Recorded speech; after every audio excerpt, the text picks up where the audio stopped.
Hard work. Hard work. Hard work. Hard work. Work. There you go. Forward. Hard work. Hard work. Hard work. Hard work.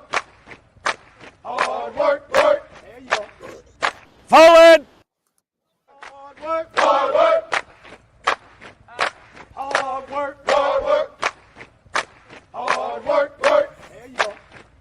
Forward. Hard work. Hard work. Hard work. Fall in. Hey, good morning, good morning, good morning. Y'all know what it is.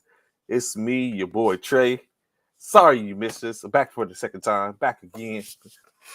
Gracious morning to everyone. Sorry that we was out yesterday. Had to take care of a few things. A couple of other formations I had to get to, I guess you could say. But what's good? It's your boy Trey. And we were rocking with E2G Sports Network presents First Formation Morning Sports Talk. So come and fall in with your favorite vets on the nets as we get to talking about some of the things that's helping the course of the past couple of days in the sports arenas, top topics for the most part. First and foremost, before we get started, want to shout out the women's U.S. U.S. women's national team as they win their fourth consecutive, she believes, tournament, taking hold of gold, knocking off Brazil by the score of 2-1. Not enough gets talked about that type of stuff. Sports, even women for the aspect, in my opinion. So glad. What's good, Eric? Glad to have your information with us, brother. What's good with you? What you been doing, man? See, you been turning it up. Birthday weekend. You and wifey been doing. Y'all just been doing it up, huh? Enjoy, brother. Enjoy. So once again, shout out to the women as they get that in. Graciously appreciate looking and watching and just to see the jubilation coming over them as they take home the gold and bring it back home. That's 4 of them. 4. Wait till they get to 6. That's the magic number. That 6 is the magic number. I can't wait till San Francisco gets to 6. In any case, other topics, right? So I was looking at, like I said, I was going to start to get back into college basketball in a little bit. A few other things consumed the time, but I was checking out the college basketball stuff, and I see how you're saying how far removed I was from what's good, Africa, bro. What's going on, man? Hey, you know what? I almost upset. You good, man? That's all I was about to say, Africa. You good? I just leave it at that. Everything good, bro? I ain't seen you. Y'all playing? You playing tonight? Africa is that cat that pulls up with a team and be like, nah, man, I'm gonna let these young cats roll, and then has to come out the booth to try to get a win. But in any case, like I said, I was checking out the some of the college games last night. Okay. Yeah, okay. You picking up what I'm putting down. All right, that's what's up, bro. Make sure you stay safe over there, man. Get your hoop on, get that cardio in. So, king of the court.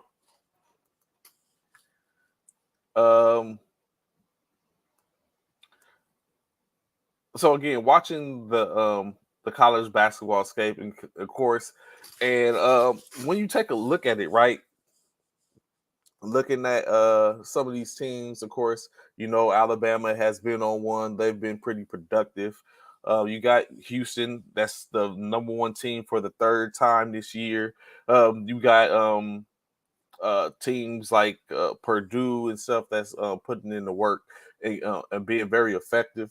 But when you take a look at it, like we look at the game portion of it, and we kind of get lost in the other aspects of the game. So if you haven't been watching or paying attention, you have a young man in Alabama, plays for Alabama. Last night he played, dropped 41 versus South Carolina last night, a very hard-fought game. But this young man, of course, Brandon Miller, the top prospect, the top player on the Alabama men's basketball team, was facing a potential murder charge, right? all due to the fact that he helped out the homie. So of course, what has happened so far is Brandon Miller, power forward. I mean, not power forward, small forward for Alabama, was asked by one of his teammates. Let me make sure I get his name right. Miles. His last name is Miles. He was asked by one of his teammates um, if he would take him, go rock with him, go to the party with him. Of course, they went over to the party, in which Miles dropped him at the party or dropped him off in the area, threw the deuces or waited for him or whatever case, or waited. Or in any case, he didn't proceed to go with him or anything like that.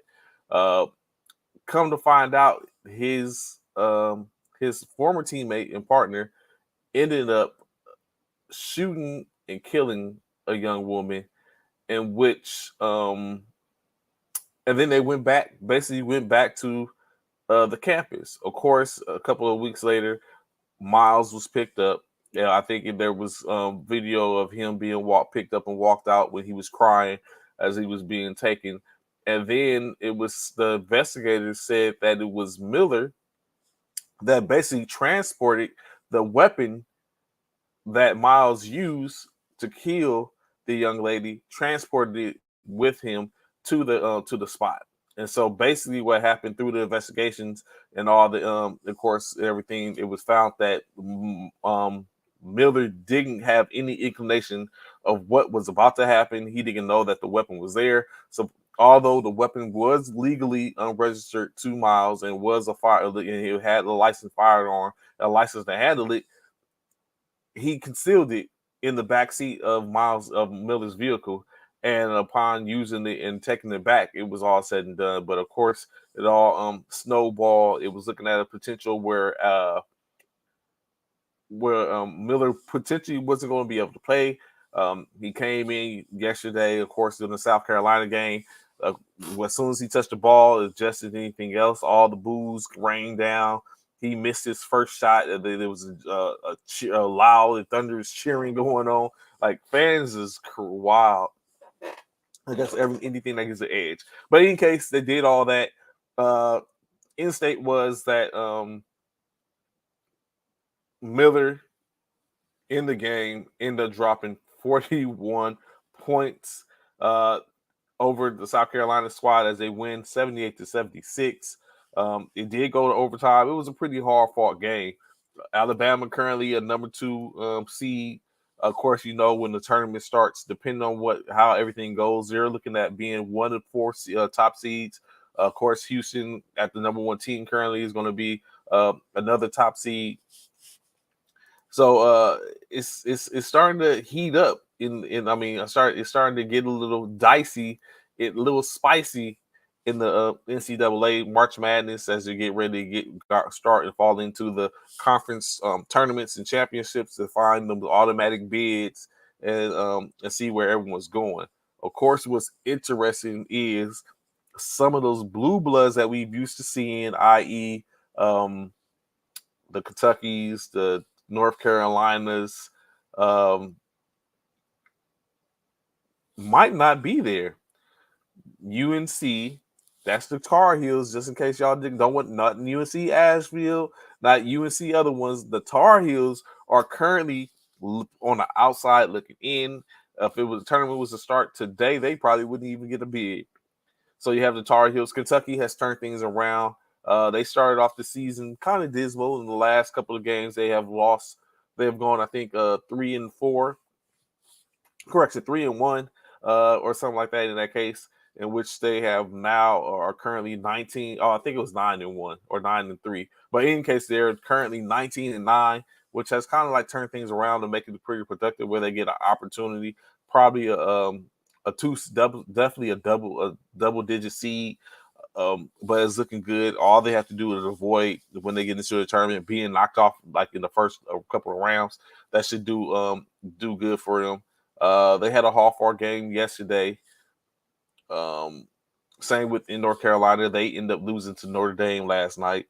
But it's definitely a different look. I think this is going to be a year where someone unlike others is going to be crowned, or is going to be in that final game on Monday in April.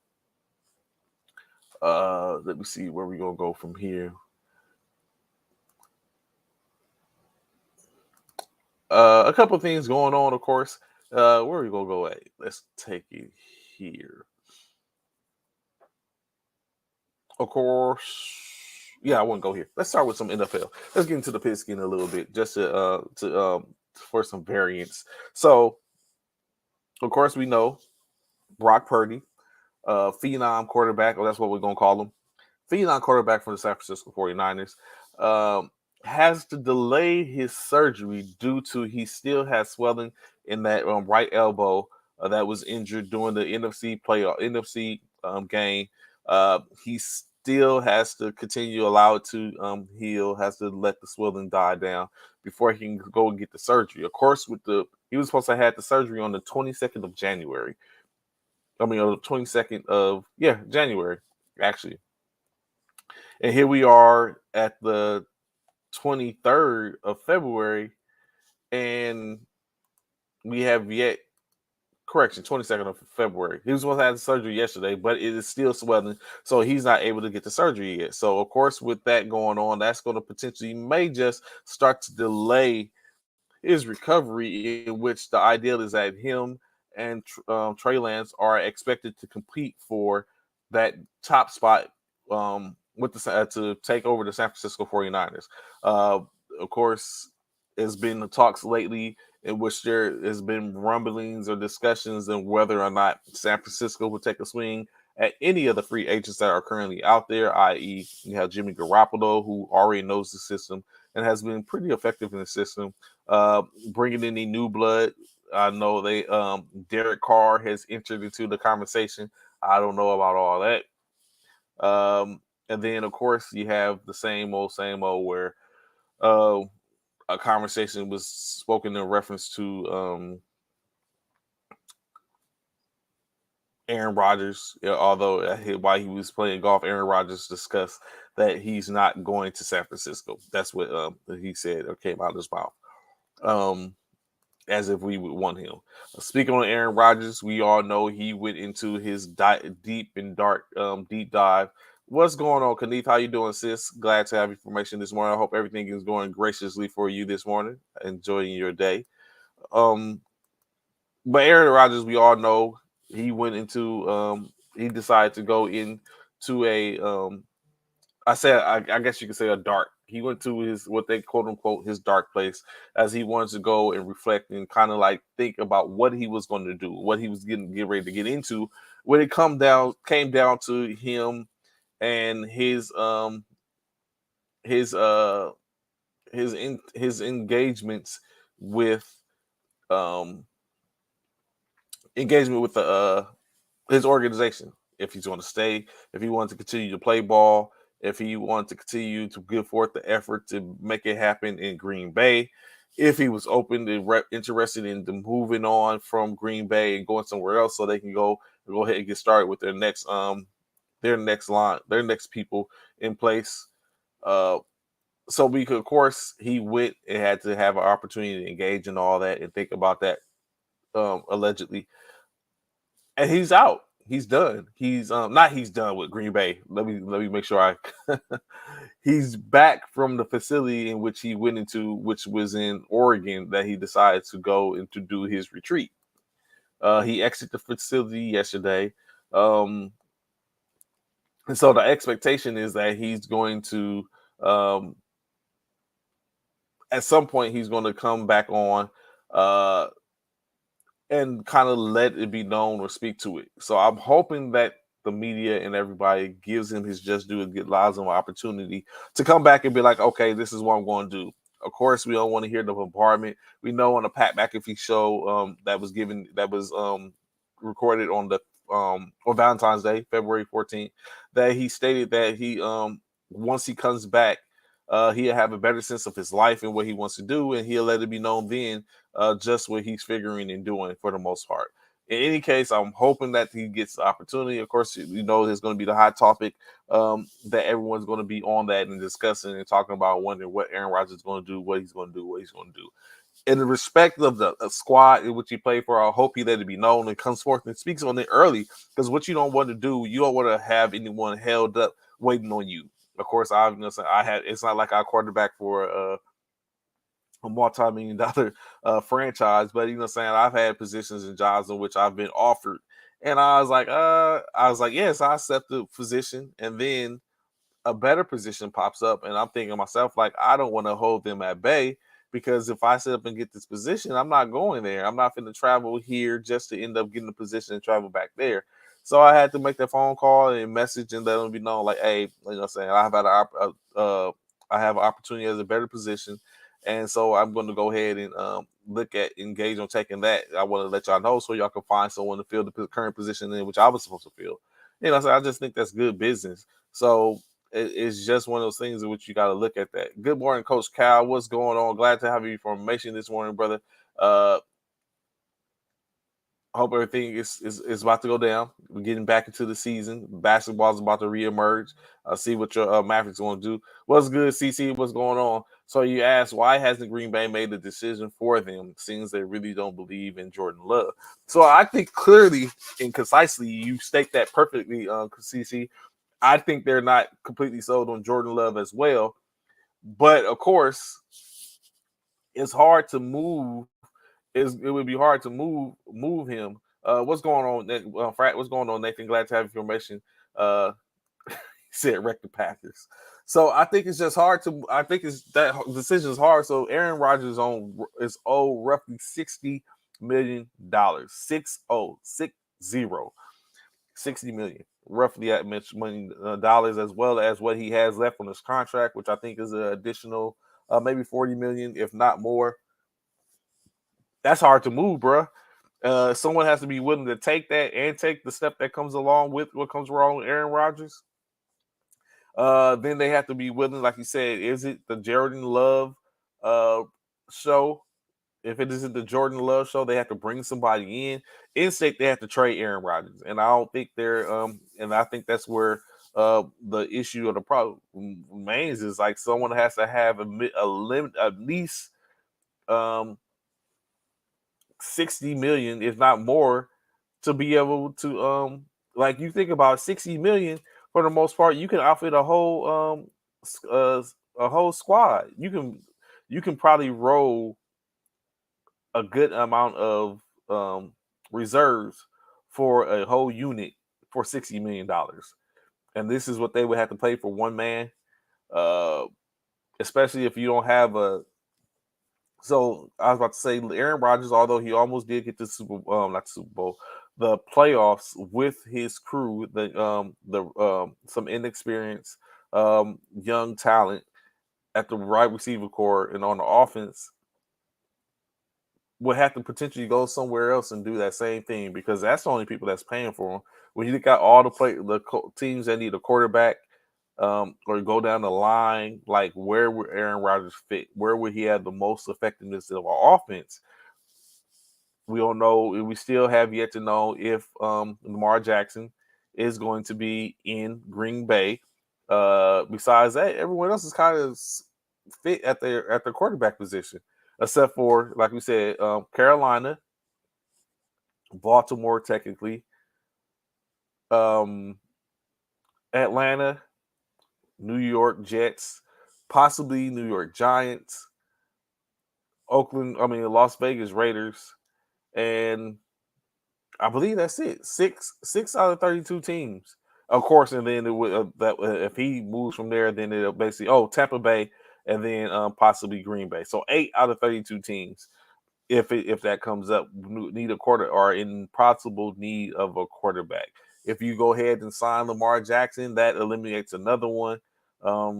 So that goes back down to 7. Of course, Green Bay, in case I don't think you can necessarily count them. So it's 6 teams that need a quarterback, and I don't think any of those are paying that type of money to get Aaron Rodgers in the fold. But I mean, stranger things have happened. Ain't no telling.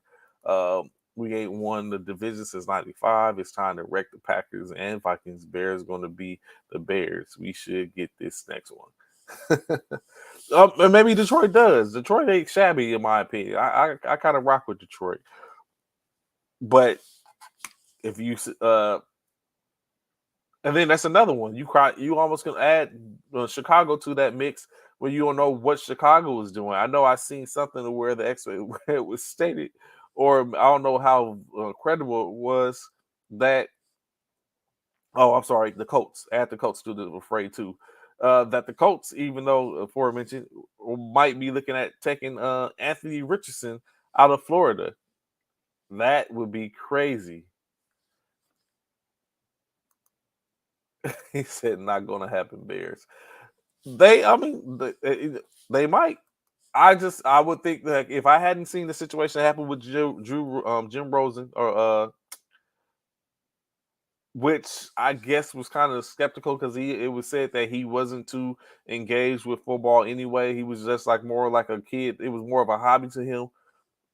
If that Rosen situation hadn't happened, where Arizona brung in Kingsbury and had just after drafting Rosen early in the first round, I think with the top 10 pick in the top 10 picks in the first round, go and draft a quarterback the very next year and then send Rosen on his way, and then within the next 4 or 5 years, Rosen's out the league. I would have thought it.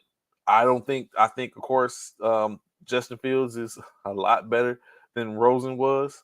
So I don't foresee a situation if he was traded or sent on his way where he wouldn't be productive, wherever he went to after that. In which, if you think about it, it's a bunch of teams that are open there, to where Justin Fields might be actually pretty effective out of those teams in which I name in Oakland. I mean, I keep saying here, I say Oakland, Las Vegas.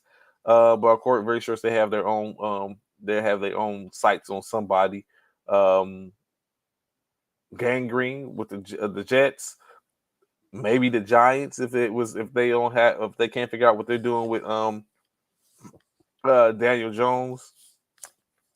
Uh, but it all determines and wonders what it be, and that's basically taking that pick off the Chicago, or they just double back. If I was Chicago, I really would collect me some more first round picks, some more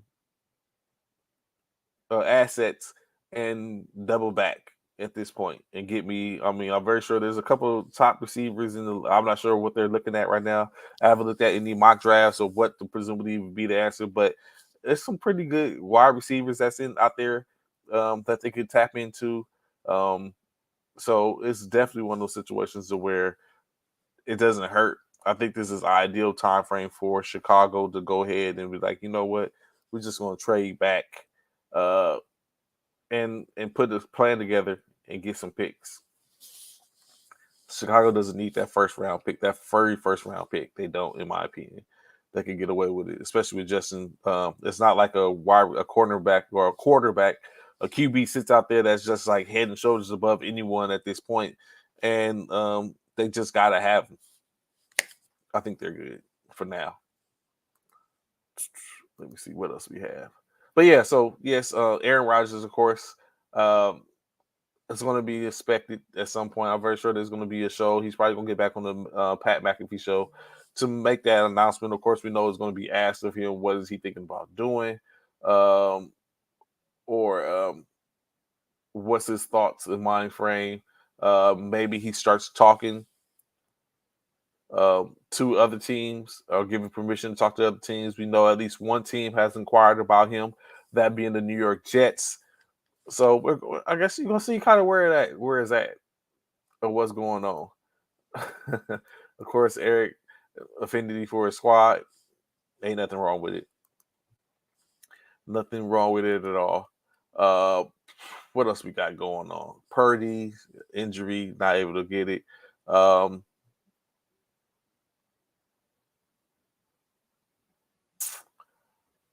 the Titans, of course, we know Rand Carthon has taken over as the Titans GM.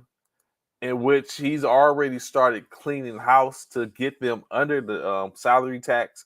Of course, the cap salary cap by releasing left tackle Taylor Lewan, wide receivers Robert Woods, inside lapper Zach Cunningham, as well as kicker Randy Bullock.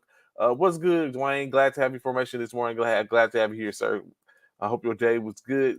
Good start back to your week. So now, currently, the Titans have approximately $23.3 million over the salary cap before their Wednesday moves. They saved about $37.7 million in cap space with the moves. Of course, Lewan was due to make $14.8 million. Woods $12 million, Cunningham $8.9, and Bullock $2 million. Someone's going to probably pick up Taylor Lewan for the most part. A nice left tackle, not too bad, but he has been injury prone, so you do have that out there. And then everyone else kind of was like just by the wayside. We know Robert Woods, although probably would or could have been a serviceable wide receiver as he just came back off that ACL injury from 2 years ago, still kind of recovering last year. He was due to probably have a breakout season. Basically, he 53 receptions last year for 527 yards, 2 touchdowns in that one season with the Tennessee Titans. Of course, we know Robert Woods is most likely brought in to replace A.J. Brown's production after A.J. was allowed to get move on and make a trade in going to Philadelphia. We see how that turned out, and then what the end state was. So we don't know what's going to be the going forth, how it's going to go. But Rand Carthon is making moves. He's doing what he's got to do, make some money, open some cap space so you can see what he can bring in. And I'm sure if he can't bring anything in, he's just going to chill and wait a second. What's good, Coach Richardson? How you doing this morning, sir? I'll have to send you a message later on and see what you got going on tomorrow morning. What should the Steelers do with the 2 first-round picks at 17 and 32? I'll get to that in a second, Donovan. Coach Cal back on the $60 million. It's tough to leave on the table, but if another team is willing to pay $45-50 million, I'll leave the frozen tundra if I'm A-Rod retired in the good weather. So I got you, Dwayne. I got you. So I agree, Cal. Like it just depends. And I wonder, it's like, so if when I look at it, I'm very sure Aaron Rodgers is not hurting for money in no way, form, or fashion. But he did push to get paid $150 million over the course of the next 3 years, $50 million a year, in which of course he double, like I said, $59 million technically on the table, $60 million total. So ideally is he's probably not, like you said, he's probably not going to walk away from $60 million, but he's probably made enough money to where he can walk away from $60 million and leave that on the table, in which it's not going to cost anything. Maybe a buyout, just a little something to wet the whistle and throw the deuces. So I got you. I definitely hit you up. So I really think for the most part that it's just one of those situations. Like he's not going to leave that money on the table, and he's going to, or he may. I don't know. I don't think there's anyone that's going to pay $60 million for him though, or even maybe the $45 million or $50 million, maybe $40 million, because that's starting to be. Not saying that he's like the bottom tier or anything like that, but that's what you're looking at right now for the top quarterbacks is $40 million. $40 million. I don't know what we're going to get or what is going to come about in reference to any of the players and in that nature that are basically coming up for the most part. But it's just one of those things, like $40 million. It would be about the top spot in which you would get to pay these players, or they'll still make a ball, because it's like, man, $60 million, that's a lot of money, bro. a lot of money indeed. I think he's going to move on though. He is. He really is. He's gonna probably break the brain. He's probably gonna get 40 million. Is Daniel Jones worth 40 million in this aspect? But he's probably gonna get 40 million. So of course none of us wants to speak on another man's money. But as we watch, you know, saying Daniel, in my opinion, Daniel Jones has been somewhat productive. But I would break the bank too if I looked at the fact y'all could have picked up my 5th-year option and we'll be good right now. Y'all wanted to wait. Y'all wanted to play, mess around and find out I'm productive enough to keep it. Exactly that part, and that's what I'm saying, Cal. Like he's done enough to be like to wet, you know, what I'm saying, to dangle the carrot in front of the rabbit. But it's like, is it the person? Are we going to? If we pay you 40 million, are you the same quarterback we gonna get that got us to the playoffs? Can you get better? Are you already at your ceiling? Like all that type of stuff comes into play, and to pay 40 million for that's like the same thing like what they're doing, like what happened with Derek Carr. They paid him 40 million. Derek basically got that money after all that conversation and wondering would Derek money be get his money. Derek got his money, and just like anything else, Derek didn't live up to that money that he made. So can Daniel Jones live up to that? Is Daniel Jones worth 40 million? Hell, on the opposite side of the spectrum, is Derek Carr worth 40 million? Because now Derek Carr got to go and renegotiate to be able to get paid somewhere. So is Derek Carr worth 40 million as well? Can we see a situation where Derek Carr is going to go and be another $40 million quarterback with another organization? And who would that be for the most part? What's the odds in that happening or whatnot? So again, as you start to get into this, and it's going to start to all unravel soon. So I don't know at this point who would be the big fish to begin with. Is Aaron Rodgers the big fish? Is Lamar Jackson the big fish once these teams start to lock in? Is it? But they're under contracts. Well, not Lamar, but Aaron Rodgers is under a contract, so he's probably not a big fish out there. You still have Derek Carr that's out there, and he's a free agent, rightfully so. Lamar is not restricted. I don't think anyone has been tagged yet. I haven't looked it up. I've been so out at the loop. Pardon me. Let me see something. But who's these big fish out there? Who's going to be the person that once they fall, everyone else is going to be like, okay, now we really make some moves. I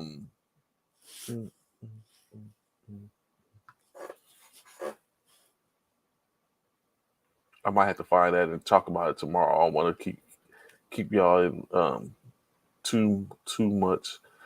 But I mean, basically, that's what we're going at. One thing we know is the NFL does not lose money during the end. Oh no! As long as the NFL got us out here, they're going to sit up and continue to build and win, and bring it and run that back. So they're good. The NFL is good. The NFL is good. I say that the NFL is good. Now, certain organizations, that might be a whole different story when we talk about it. Hence the reason why we have conversations, and hence the reason why we have people that are paying or overpaying for players because they're looking at they need names, they need to do what they can to keep their constituents happy, i.e., their sponsors, people with naming with rights and all that type of stuff, viewing rights and media rights and all that type of stuff. So we have to keep all those individuals in good standing.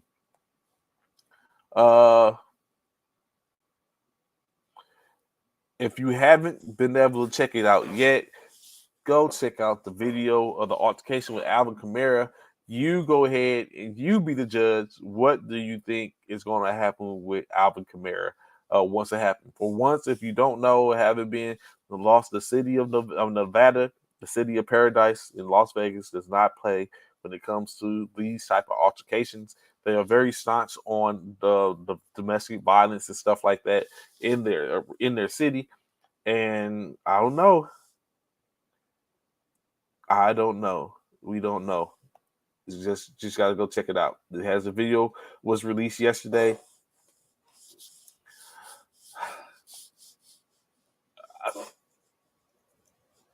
Of course, if y'all on here talking to me, y'all probably not millionaires. Unless you just, unless you just rock the show like that. If that's the case, greatly appreciate it. Love y'all to the fullest. But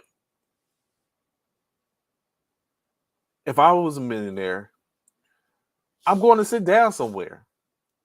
I'm not getting into any type of trouble like that, especially that type of trouble. Like cats with deep pockets like that, I can see in trouble for stuff like tax evasions, maybe some money laundering here and there. You know what I'm saying? Those are the type of crimes in which I expect to see you in. A person that you feel like is testing your manhood or testing out or what it is or what's going on. I'm not getting in that type of trouble. And I grew up differently. So I always had that in me, but I'm not going to allow certain things to put me in a position to where I got to sit up and think about what is going on and what I got to do and how it's going to come out. I can't allow it. Sometimes you just got to be the bigger person, but sometimes you just got to walk away from the situation and be like, you know what, it ain't even for me, fam. And I guess I so much grew up, in those type of situations when you think about it crazily, to where I had to sit up and think about what I'm about to do or how I'm about to handle a situation. And I always didn't handle it in the best of ways until I got older and then realized, like, okay, there's no need for me to interact or react in this way. But different strokes for different folks.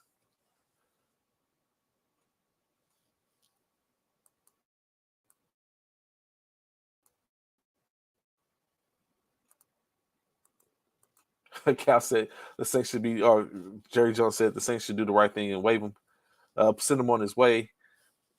We don't know. You'll see. It's definitely becoming see. We got to do better, people. Got to do better in any case to make sure that we put ourselves and keep ourselves in a good position. But when you look at, they was pounding my man out, kicking and stomping him like he got beat down continuously. Like Nike made them a new tennis shoe. And he was in the midst of it. The dude was running. He was running away. And they caught him in the it's not looking good. Now the only thing for the most part that's going to really play a factor is what went on or what was the reason for all that in the elevator. So or what caused it. But he's definitely a person. The man was defenseless, unconscious. Yeah.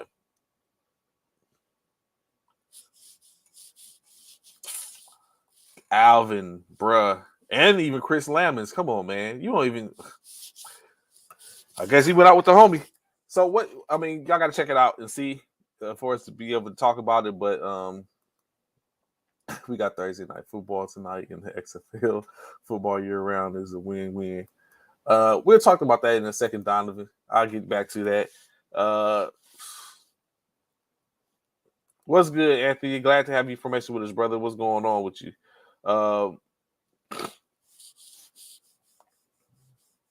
In this NFL conversation, talking and stuff, going back and forth, jumping around, hopping around. I think we talked about something the other day. Largest quarterback values or the people who have the largest contracts currently. Of course, we all know Patrick Mahomes broke the bank, $450 million, 10 years. Josh Allen, $258 million. Russell Wilson, $242 million. Kyler Murray, last year, resetting the market with $230 million. Of course, we got Derek Carr, even though he's not probably not going to gain much on the market, especially now. He's probably going to have to play on a couple of a prove-it contract. Derek Carr. Lamar Jackson, we know, is out there who's trying to reset the market. Is it going to happen? Does he have it in him? I don't even think it's a necessary point of if he has it in him, but I think it's a point of if Baltimore is willing to pay that. If not Baltimore, who is willing to pay Lamar Jackson a lot of money to come quarterback their team? And then, of course, you have quarterbacks Jimmy Garoppolo, uh, maybe Aaron Rodgers, uh, or other quarterbacks that are looking to. They're not resetting, so most likely it's going to be Lamar. And then, of course, if Lamar does it, then of course the next year you can expect um, Cincinnati Bengals quarterback um, Joe Burrow to reset it again, and then go from there. Um, so it's going to get interesting. Lamar, you think Lamar will be traded? Uh, to where though, Anthony? Where do you think Lamar end up going? Where do we possibly see him going?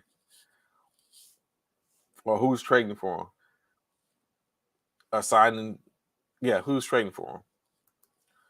And then so you got situations like I said we was talking about earlier. The New York Giants, uh, Daniel Dimes or Daniel Jones, or Saquon Barkley, who who does New York go ahead and franchise tag? Do you franchise tag one, hurry up and get a deal done with him, and then do you franchise tag one, go and get the deal done with the other one, and then come back and hold on to the other? Like, what would be your strategies? And which that would be my strategy. If I had two players in which I was looking at, I'm definitely franchise tagging one of them with the expectation of I'm not going to have to. He's not going to have to play on that franchise tag, and then I'm going to go and get the other one signed to a deal, and then we're going to come back and try to make the money work to get the other one into the fold, so that way they don't go anywhere. The Bucks would be a good landing spot for Lamar. If it's a good one. So, as talent wise, I think that would be. Of course, he would be back in his home state. But is that a good thing, CC? Like in state, if any of y'all were competitors in the NFL, well, let's say anywhere in the respective sport that you prefer, would you want to go home? How dead set would you be on at some point getting back home to play for your organization, especially if you're at your peak and currently is just outside your prime or at your prime? Are you looking to make a move to where you get back home? Is that what you're doing? Is that your expectation? Do you want to go play home? How many? And then when you think about it on the opposite side of the spectrum, how many people has that actually worked for to go home and play for your respective home squad?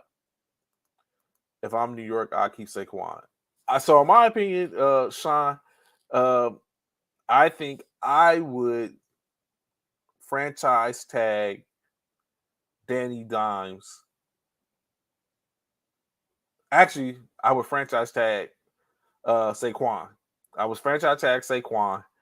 I would go and pay. I would go and see if I could get the deal done with Daniels, and then I'll come back and do the deal with him because you save more money in that way. If you franchise tag Saquon Barkley, you're only going to take for the top five. Depending on which tag you use, you're only going to pay for the top five running backs, which is what 19 million or something like that for 1 year, as opposed to paying almost 35 million for 1 year to a quarterback. Like, nah, I'm gonna go ahead and do that, and then we'll come back and we'll get back on the good foot and take care of Saquon after the fact. But in any case, when you look at it, the New York situation has both of them prove what they really can be. Like, it's dicey in New York. It's unfortunate. Like, they're really looking at what the situation is.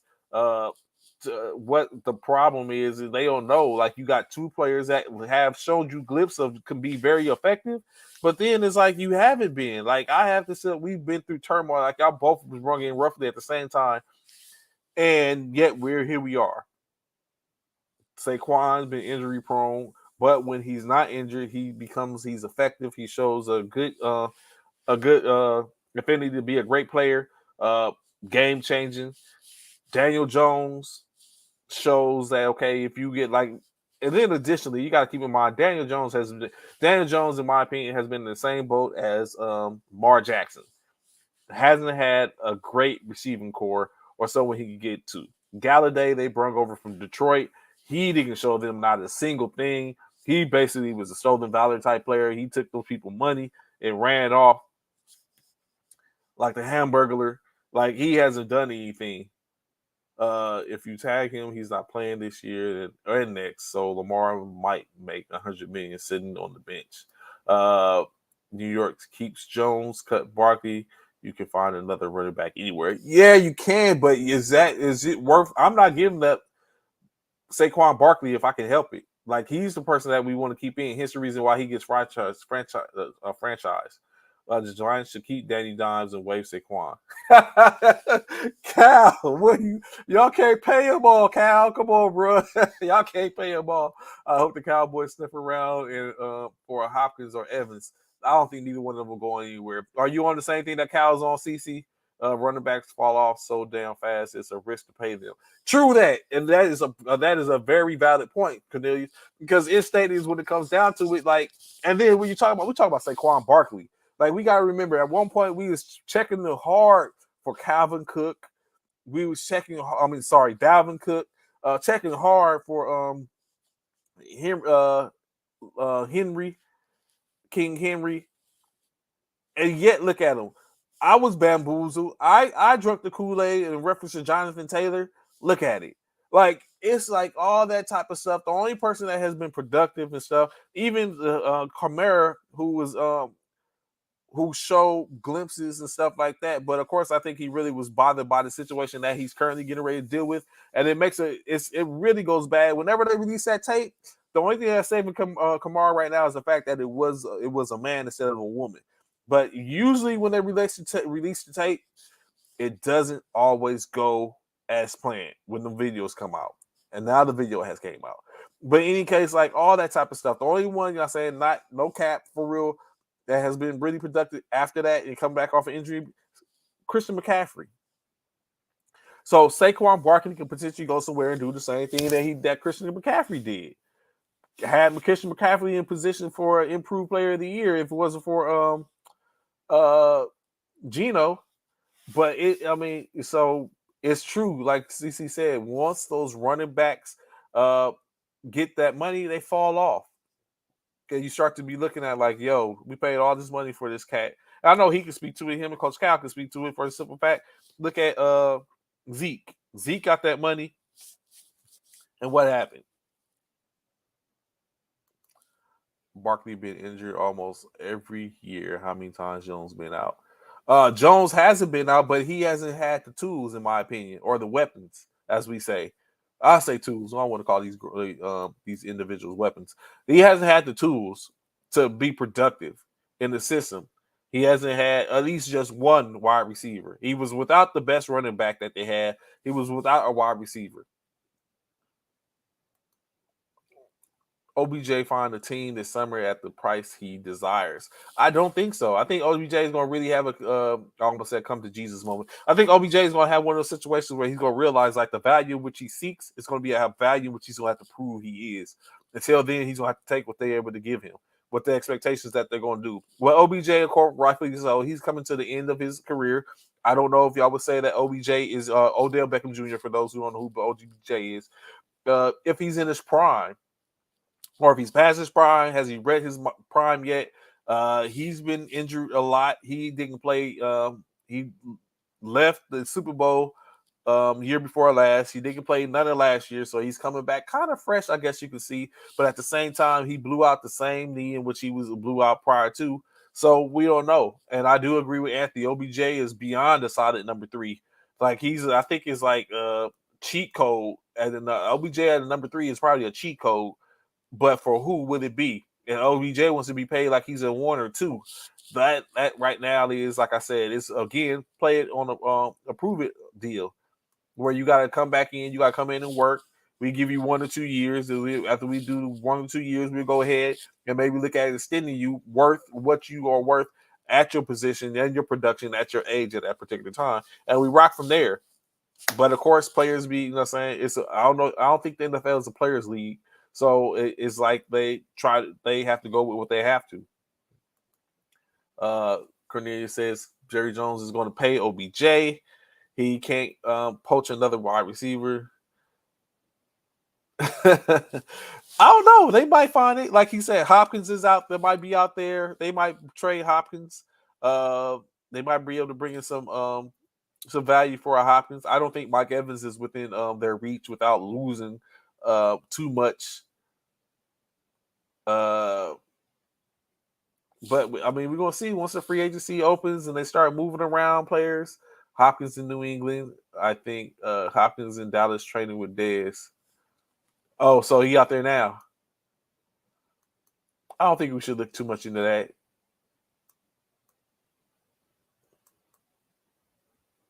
Of course, there was conversation. I know I seen something yesterday about Brandon Ayuk maybe on the move. San Francisco might be looking to trade him to bring back some value. We really are our star point is our defense, so we need to really tap in on that. Uh, we have tools at certain positions to get the job done. Uh, you have Jawan Jennings, who's still there. He's making peanuts. I don't know if they're gonna pick up an option on him, but if they do, he's just gonna make at this point, he's only making $2 or $3 million a year. So it's plenty of room to play with him.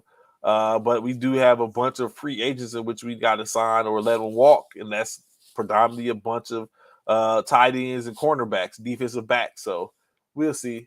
What about Barkley? Barkley to the Bears. That would be, I think that would be a problem. I think that would be a problem. But it doesn't solve the problem at wide receiver. I mean, they went and got what's his name from Pittsburgh last year. They brought him in. He ain't doing anything. Hell, I don't even think he played the whole year once he left Pittsburgh.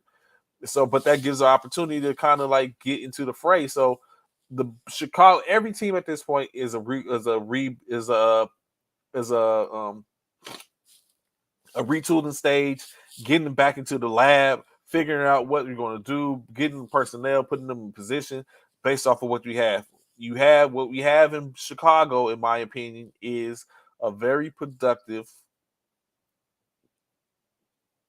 mobile mobile cornerback that moves the pocket and gets on the run if he has to.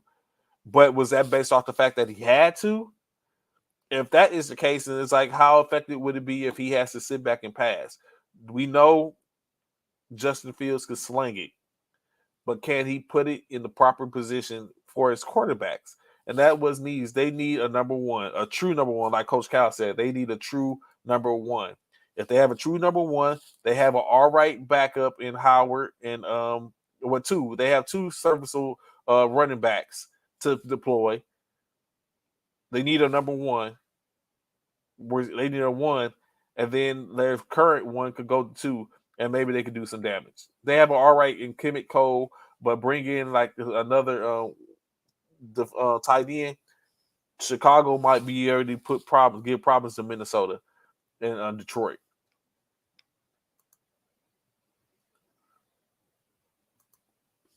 So yeah, so it's definitely a lot of stuff that's out there to like really take a look at, and we'll start to see it as we get ready to um get into the off season, in which, like I said, first and foremost, we haven't seen the movement yet on the transition tags or the franchise tags, which should be coming in a couple of days.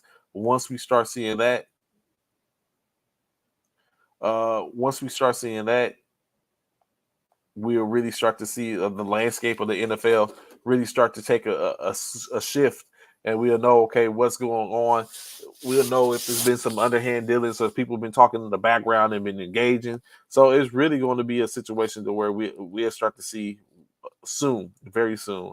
I think we start to see what's going on, or how these players start to play out.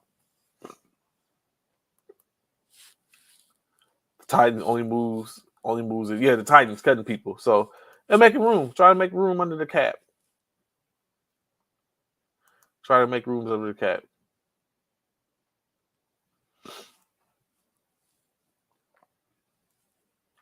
Um, let's take a shift. Let's take a ride. As we know, the NBA season is about to get back in full effect. Tonight, a slate of 9 games going on. as we see how it's going to go down. Exactly. Where would Bradbury go and recover from the Super Bowl blunder?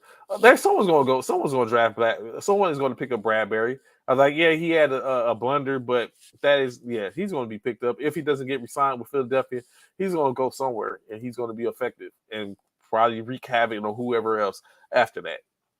So as we move into the NBA, we know NBA 9 games slated tonight. A full slate, not a full slate. So we get to see where the teams are at. First off, the Boston Celtics take on the Indiana Pacers. Detroit Pistons are hosted by the Orlando Magic as Orlando looks to move in to the top 10 in their conference so they could have an opportunity to be in the play-in. The Denver Nuggets will face off in Cleveland versus the Cavaliers. That's got to be a hell of a game to come back to. The Toronto Raptors will host the New Orleans Pelicans as they try to recover from the loss that they suffered before the beginning of the season, before the All-Star break. The Philadelphia 76ers with their new acquired Mac McClung slam dunk champion to face off against Ja Morant and the Memphis Grizzlies in Philly. The Dallas Mavericks will host Texas rival San Antonio Spurs in D-Town, in which that's probably going to be a clear-cut win. But I don't know. Don't want to sit up and speculate or get too quick into it. The OKC Thunder will be hosted by the Utah Jazz. The Sacramento Kings, hot streak of Sacramento Kings, host Dame Time Lillard and the Portland Trailblazers in Sacramento. Of course, last but not least, the Los Angeles Lakers taking their newfound squad to defend the home court versus the Golden State Warriors. As the Warriors currently sit without Steph Curry, they say Steph Curry is doing good, but he still is expected to miss another week in which he probably will be out, miss another 3 to 4 games. Of course, Coach Kyle says it's a tune-up game. We'll see. You'll see, Cal. Don't take it lightly. You might walk into a buzzsaw. Glad KD is coming back before my Mavs see them on March the 5th. Are you sure you want that? You know what? I'm not going to even let y'all draw me in. Phoenix is not going to be who y'all think they are. I'm saying it here. I'm saying it now. Right here at the 57th minute of the show. The Phoenix Suns. So we can get it correct. Make sure we don't misunderstand. The Phoenix Suns basketball team, NBA basketball team, is not going to be what y'all think they're going to be this year. I don't think so. We briefly talked about it yesterday. I just think it's not going to go down like that. I think they're going to take a little time. They have 4 players. The last time we seen 4 players do a little something was the Boston Celtics, in which they was effective. Lakers in for the championship. Coach Dwayne talking about they gonna sweep. Coach Wayne, you supposed to be tapped in now, bro. You supposed to be on the show with me, man. But yes, I will go with you there. I think LA definitely takes a change who you turn around. But it's definitely going on. I don't think Phoenix is going to be that squad. I don't think they're going to be the squad in which everyone is supposed to think that they're going to be. I think it's going to take a little bit, especially with KD coming in. It's going to take a little gelling time. It's going to take a little time.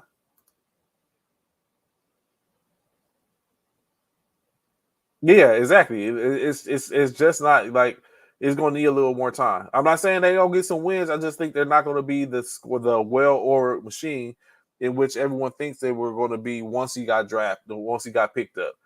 And he had time before this, it might have been. How long did it took KD to play well with the Warriors? Not the long. I get it, but so I completely understand that. But all the Warriors were there was no injuries. They were always clicking and stuff. In Phoenix, you have Booker that just came off an injury, a major injury. You had the situation with Aiden. You had Chris Paul that just came off the injury. And now you have KD that's coming back off an injury. Like it's going to take. They have to gel. They're going to have to gel together as well as continue to build upon what they when they left. It's going to be a completely different. It's hard. It's going to be a hard. It's going to be a hard fought. And they say Cowboys fans are delicious to make the play in. We're going to be past the play in because these watch. Y'all don't understand. We good. 3.5, but back from Dallas at the 6th seed. All we got to do, we got 10 games versus we have 10. Our next 10 games are versus the top teams in the West over the course of the next 10 games. All we got to do, not saying we're going to win all 10, we just got to take care of business. And we'll be in position, a prime position to set up and get to be in to secure a playoff spot, not just to play in, to secure a playoff spot. KD Booker.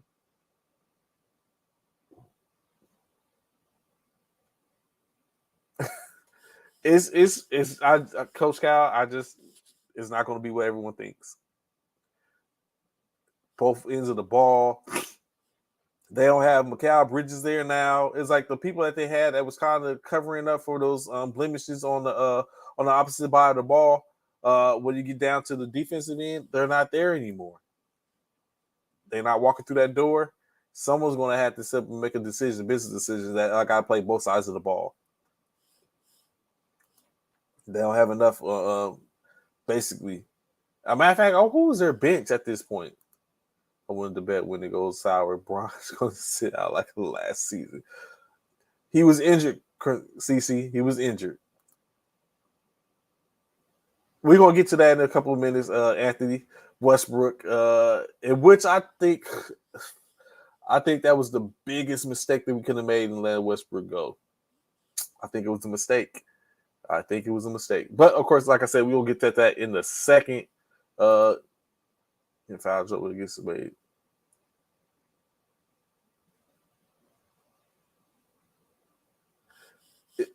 They don't understand, Coach Cal. They don't understand. And all say they talk about delusional. They're like, I gotta look a sight beyond sight. Pull the sword of omen. It's not going to be what they think it is, just my opinion. But I mean, we'll see. We'll definitely see. They might be able to pull some rabbits out their hat. I don't think it's going to be as bad as I don't think it's going to be bad. I just think it's not going to be what it is or what they think is what is the synopsis of what everyone is basically thinking is going to be. Of course, like I say, Steph Curry is going to be out at least another week, despite his injury. Oh wait, here we go. We have somebody. What's good, Coach Wayne?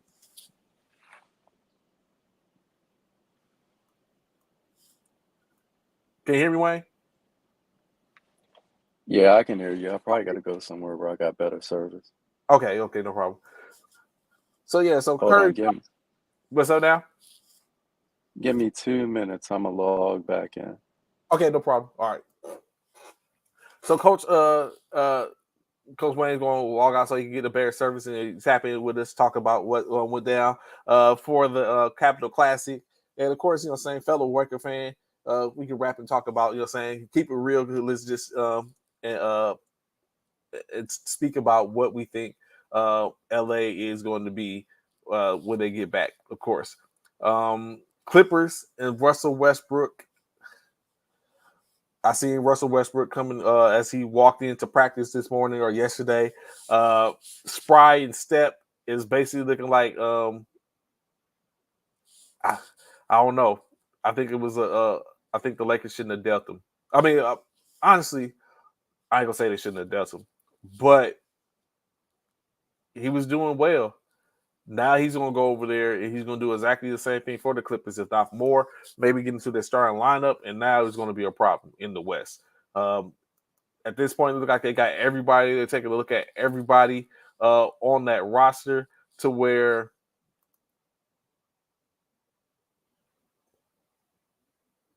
he probably will. Well, he won't. Yeah, but you just need, in order to be considered the sixth man, you just have to play more backup game, more bench games than you have starting games. So at this point with the Lakers, I think he with being benched for a majority of the last part of the majority of the season, they only having about 20 games left. He might be a clear candidate to be still 6-man, or he just needs to come off the bench a couple of times. He just needs to come off the bench more than he has started to be declared a 6-man. So it's probably still his award to lose. Patrick Beverly. So hold up before I get there. What is the situation? Why is it that, and let me know if y'all think or would think the same way, when a team trades you, why is it that all of a sudden that team becomes public enemy number one? Notice I said trade. Trade. I don't get. I can understand being cut as one thing, but when you get traded, why is it that the team that traded you becomes public enemy number one? I'm very sure Russ, but that's just his mindset sometimes. He he do. And now he's basically like Patrick Beverly's mindset is he's going to do anything in his power so the Lakers don't get into the playoffs. He technically can't control that. He technically can't control that because he plays in the East now, playing for the Chicago Bulls. Although he does get 2 opportunities, they do have 2 games left against the Lakers. But why is it he wasn't cut? The Lakers didn't cut him; they traded him. He was cut by Orlando and bought out technically. So why is it that the Lakers is the ones that he's looking at is like, yo, I want to make sure they don't. My new goal is to beat LA.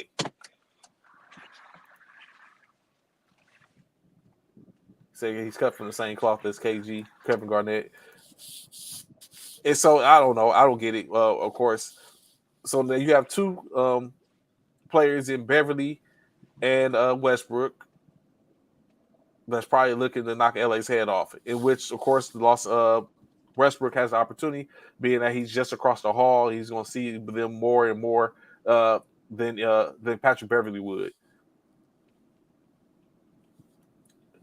You good, Coach Walcott? Can you hear me now? Yes, sir. Yeah, I should be good for a little bit. Okay, that's what's up. So, of course, you got Coach Wayne Walcott, head coach of the Charleston, South Carolina military basketball, getting the dub this weekend in Washington, D.C. at the Capitol Classic. Coach, was it easy work? Can you repeat that? Was it easy Yeah, where work? I'm at. It's bad reception.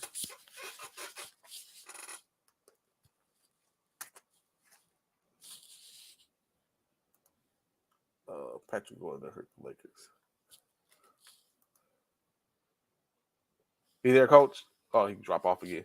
It's Coach Wayne. Probably gets back on to see see if he taps back in and we can find out. Get the questions to the answer. What's good, Ray? Wayne got that cricket phone service. I was going to say it, Coach, but since you introduced it to the discussion, I take it. I will have to get you on too, Coach Johnson, at some point. I know you out there in Hawaii. But yeah, so it's in any case, what we're saying is Beverly has his agenda now, and which is to beat LA for whatever reason that is when he's not the one that cut them. Other portions of NBA, you got Miles Leonard back again, back with the Milwaukee Bucks as they allow him. They pick him up 2 years out the game after saying anti-Semitic word while playing Call of Duty and being filmed doing a live stream on Twitch. Got caught up in that situation, and now, of course, he's given another opportunity, a second chance with the Milwaukee Bucks. Hopefully, he makes the best of it. You back, Coach? Yeah, I should be good now. Hopefully. Okay. Ray said you got that cricket phone service. No, I got Verizon, but Verizon tripping right now. You know what? That's crazy because when here in Fort Polk, like when I used to be out in the field, You would think Verizon, man, AT&T run it over here, and it's like I almost went and bought a phone just so I could be in the field to be able to talk on the phone or be able to use my phone service. But shout out to Verizon. So Coach Wayne, y'all won the Capital Classic over this weekend. Challenging, easy work in your opinion. The stuff for the play on. What's your take on the tournament this year? Oh, it was definitely challenging. I mean, all basketball tournaments are challenging. I mean, you play 6 games, which is, it takes a toll on your body. Mm-hmm. And then the competition was great. Fort Bragg, they played very hard. They took us to the limit. And, there's a few other teams out there that should be shouted out for. Carson played great. Mm-hmm. Cure Cancer had a great team, great uniforms, and their message was great also, because obviously that's hit me over the last month. So Yes, sir. with family members, so I mean it was great to see that. And then Lackland played their tails off with 7 people. So I mean the competition was great. So it was definitely not easy. Okay. So now that tournament's out the way. What's next up for Charleston SC? We'll probably play in a few jamborees here Mm-hmm. with Fort Bragg, ENC, and Fort Gordon, a couple of teams nearby when I get back. So we'll knock those games out, and then hopefully we've done enough to get invited to nationals and compete at nationals and see what happens there. So in the Nationals, will the team in which you played with over the weekend, will it be a eligible team, same players to play in the Nationals, or will you have to kind of like make some adjustments? Hold on, say that again. Would it be this team would be eligible organically for you to play in the Nationals, or will you have to make adjustments? Because I know the Classic, it was an open run, right? I think they're still working out the bylaws for nationals. Okay. I mean, historically, I could use my same team, but I think because of the way that we've been competing, they're going to try and tailor it back a little bit, which is cool. I mean, regardless, my core is going to be together, and of course, Raymond Robinson is one of the best players in the country. He'll be with me anyway, so I mean, it's not really hurting us at all, to be honest with you. So whatever happens. I mean, if we court, we're going to compete hard. If we're able to have majority of our players, we're going to play hard. So whether if we win or lose, I mean, it's just about playing basketball. All that other stuff really doesn't matter. Okay. So of course we know in the Nationals, top 16 teams go. We already know there's already a automatic invite due to Phantom Warrior winning last year, so they already it's technically 15 slots up. Was it not was the Classic one of the guaranteed buy-ins automatics or no?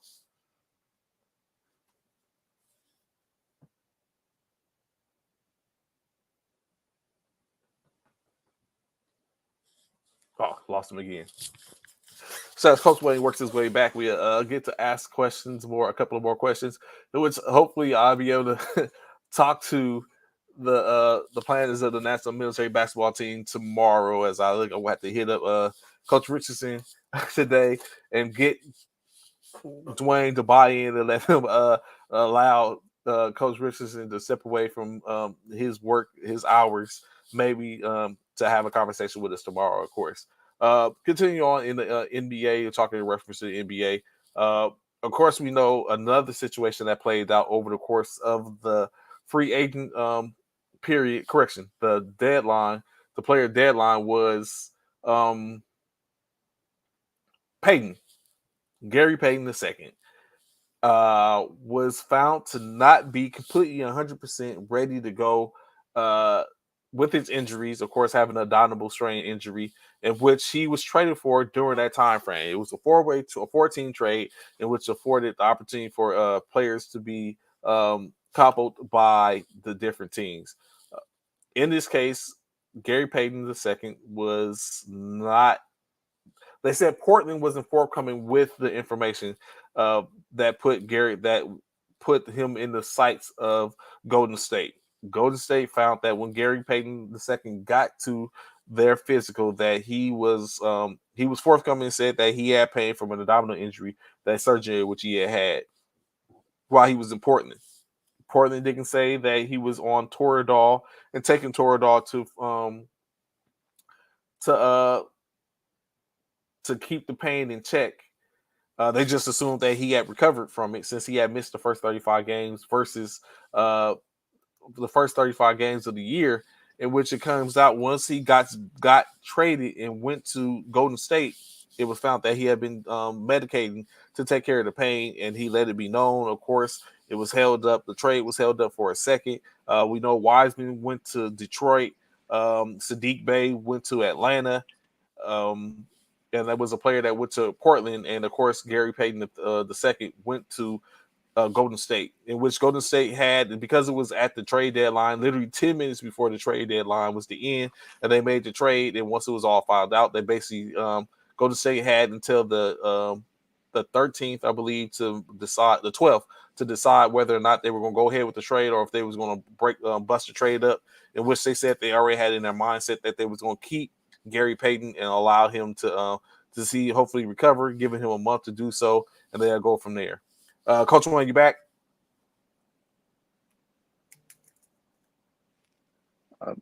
I'm back, okay, doing the best I can with this Verizon service. I got you, bro.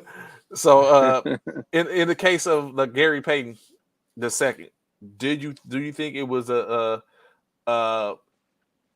ideal for Golden State to go ahead and keep him, even in the upside was better as opposed to them getting all the players back and messing up that trade?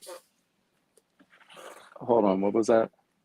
With Gary Payton II, with the trade in which Golden State did, do you think that was a situation in which Golden State was better off in keeping Gary Payton II for what he can bring to the team, even though he's currently injured and they have to wait to see? Or would you have blew up the trade and got Wiseman back and sent the other players back? To be honest with you, I would have kept Wiseman. I mean, I think they gave up on them too soon. I think he probably had some things internally that was keeping him from reaching his full potential. And they just gave up too soon. I mean, you can't teach the skill set that he has. So I think with a little bit more time and tutelage from either his floor leaders like Steph Curry or you know, the head coach Steve Kerr, or just somebody who can get through to him, I think they could have tapped into something special, and you know, he would have reached his full potential. Yeah, especially when he was a part of that core in which with Moody and Kuminga, in which they expected them to at some point make a jump. In which, if you look at the trajectory of what Steph, Clay, and Draymond went through, I would think that they would probably be on that same trajectory, just probably not moving in the same way. Coach Cal says GP2 is only needed for the playoffs. If he gives them 10 to 15 solid defensive minutes, it's a win. They were not going to get anything from Wiseman, who was not being developed properly due to the tight race and needs to keep experienced players on the floor. I mean, Coach Cal's one of the GOATs. I agree with that, actually. Gary Payton's only needed for defense. But again, it's we're in a right now league, so you know, patience at the door. I think long term, James Wiseman could have brought something and probably kept them relevant. Even when like a Draymond Green is probably going to, you know, hopefully go to the Lakers or wherever he wants to go. And you know, as Klay Thompson gets older, as Steph Curry enters, you know, out of his prime, James Wiseman could have kept that, you know, together with Andrew Wiggins and so forth. But yeah, right now Gary Payton is the smart answer. Okay, so back to what we were talking about roughly. winning the Classic, did that guarantee y'all a bye or no? I mean, a bye into the Nationals. Was it one of the guaranteed Uh, tournaments? I don't think so because Okay. if I'm not mistaken, I think because it's an open tournament, Okay. it doesn't qualify as an automatic bid. I don't know if Mike is.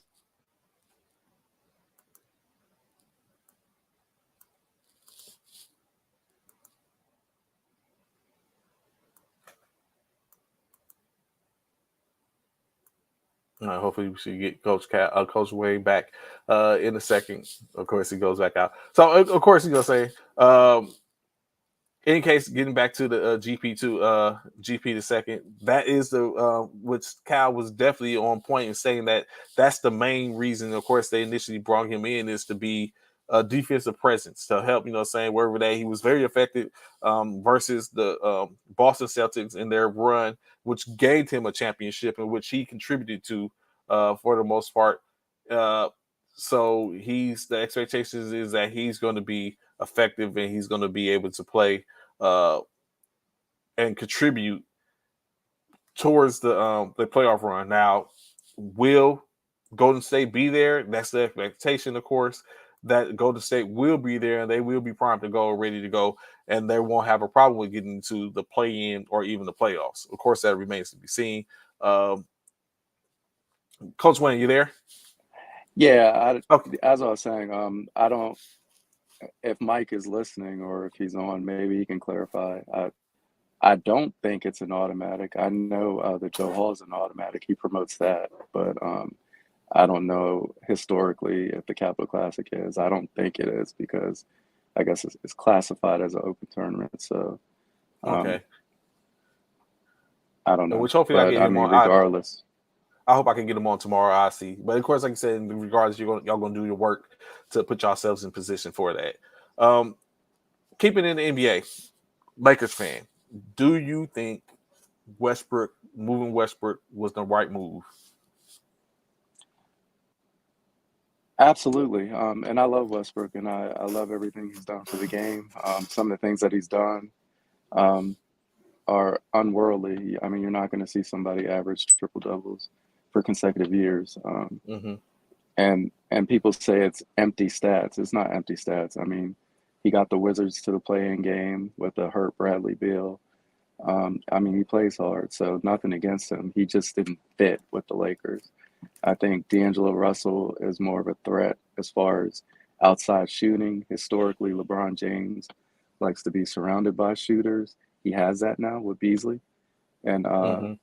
D'Lo, and so now you can move the Troy Browns, who really shouldn't be starting, to the bench.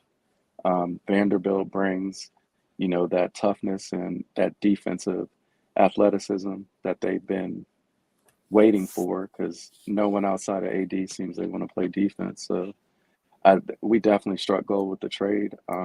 Does that make us championship contenders? Uh, that remains to be seen, but I would say that no one would want to see the Lakers in a 7-game series right now. Mm. What about you think the movement of Thomas Bryant? He was a serviceable backup. Anthony Davis was gone. To trade him for Davian Reed, was that a good look, or what do you think is the brain trust behind that situation? I didn't like the move at all. I mean, he he I was he agree. was he was playing some good basketball, and I think the move behind it was to free up minutes for what they were about to trade for. So Vanderbilt comes now; he can be given minutes, and all the roster spots. I mean, he was about to get a contract anyways. He's in a contract year, so I think I was about to say that. Yeah, I think he was going to have to get paid next year, and yeah. that's what they So knew. They said yeah, so they got off it. Yeah. and brought in Vanderbilt. So I mean, I didn't want it to happen because he was definitely playing good ball and he can stretch the floor. Actually, he shoots like 34, 35% for three as a center. So definitely a good piece. But he was going to get paid soon. Mm-hmm. It was just come back for the second time. Of course, we know he had to move. He was part of the Kuzma trade for Westbrook to bring in Westbrook when they got rid of Kuzma. sent them on to Washington. But it's odd how you trade away and then come back. Ryan Hachimura, who I think was doing good as well. Now he's relegated down to the bench. What do you think his ceiling is now that he's on the bench and has to play that role? He has to accept giving the Lakers serviceability for a small stretch of time. When you get to the playoffs, your rotations get slim and far in between. Right now is about getting comfortable with where he's at and what they're asking, and then take advantage of whatever that role is. I like him. He's athletic. He can shoot. He can halfway defend, which is better than anybody else on the team. So, I mean, they're going to be minutes for him. It's probably going to be like 18 to 20, but he just has to produce in the spots that he's given. And then, of course, lastly, of course, Beverly gone. I think he brought a certain thing to the team. Probably not necessarily the best, because you didn't know what you was going to get with Beverly at times. But, I mean, antagonizer is definitely in the case. Lonnie Walker the fourth, Wayne Gabriel, and all that, and now Dennis Schroeder. What would you give us now for a grade as the bench of what we have on the bench now in the reserves? Well, first of all, Gabriel shouldn't be playing, in my opinion. I think that more minutes should go to Vanderbilt, or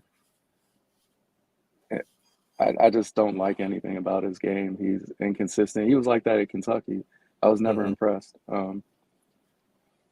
I like Lonnie Walker, but again, Easley and Troy Brown.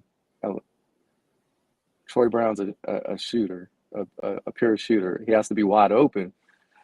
He's definitely not creating, but that's what the Lakers are looking for. And I think that's why when Lonnie Walker was averaging like 18 points, he moved down in the rotations because he doesn't fit with LeBron James. I mean, LeBron's one of the best players to ever do it, but he needs shooters. Of course, Coach Cal responds: "The surplus of bigs the Lakers bought in must be to provide the health insurance of AD. The Lakers really don't have an excuse to not make the second round of the playoffs, but their journey to get there would be taxing on the body." Where we're at. So okay, now moving on. Of course, what is your ideal or your mindset on the newly minted Phoenix Suns team? What is their ceiling in your opinion for this year? I'm sorry.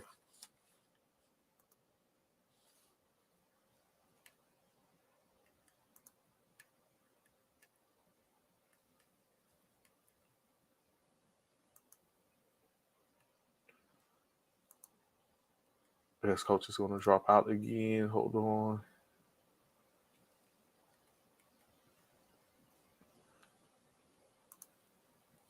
That's expected. So, of course, like I say, keeping in, like I said, back to the Phoenix Suns as we look to get forward to get back into the season. Of course, in any case, it's going to be interesting. Like, I honestly do believe that the Lakers are going to get back into a move into a situation to where they're going to be able to definitely make some moves and put themselves in a position to where they're in the game. They're not just a play-in, they're in the game. Of course, that's going to be predicated upon Anthony Davis remaining healthy, LeBron remaining healthy, and then, of course, their bigs and all the other role players are going to be serviceable and can give minutes. When tapped on the shoulder, when thrown in, is like it's go time, and what you have to basically be productive and ready for. With the Lakers, let me see, as we was just talking about, the Lakers' next 10 games in the season, of course, a bunch of get ready to face up against a bunch of top tier. You back there, Coach Wayne? Uh-huh. 2, 3, 4, 5, 6, 7, 8, 9, 10.